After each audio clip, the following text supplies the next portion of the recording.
Hello, everyone. Welcome back to Donovan's Daily Dose. I'm your favorite APUS history teacher, Mr. Donovan, and today we're going to focus on the topic of regional identities. Now, this will align really well with period 4 of the APUS history curriculum. So, we're going to look at 1800 to about 1848. And these regional identities will largely focus on the idea of North versus South. So, sometimes this will be referred to as sectionalism in the AP curriculum, but it's roughly the same idea that individuals are more likely to align with their region rather than a national identity as a whole. And this is largely due to the differences we start to see emerge as America emerges as its own independent sovereign nation. We'll start to see vast differences between the North and South.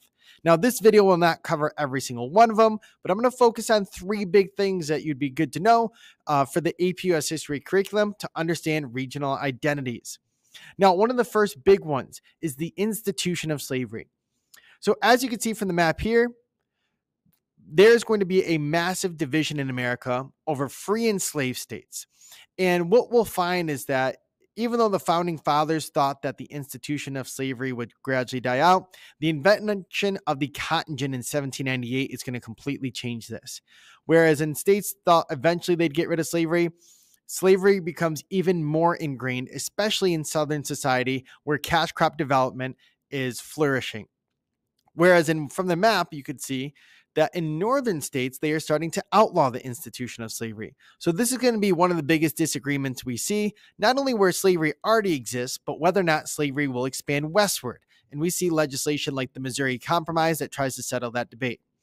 Now, another big thing that Northerners and Southerners really disagree on at this time is the future of the American economy. Now, in the North, we start to see early forms of manufacturing thanks to the onset of the market revolution. We start to see textile mills pop up in places like the New England region. And we see a lot of Northerners being advocates for industrialization, for the development of canals and new railroads and new transportation systems that would allow industrial goods to make their way to different markets.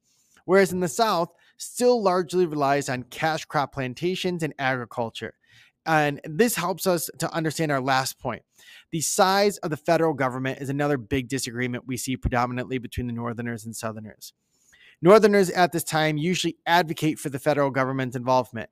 This is because thanks to the National Bank and things like Henry Clay's American system, the federal government is going to help fund the newly emerging American industries.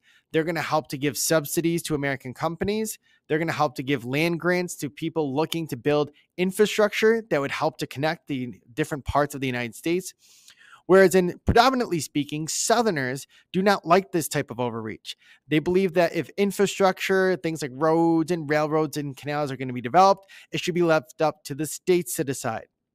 Now, all these things are general guidelines to help us to understand the North and South in terms of their differences. This is not to say that all Northerners are advocates of all the things I just listed and all Southerners are advocates of the things I listed.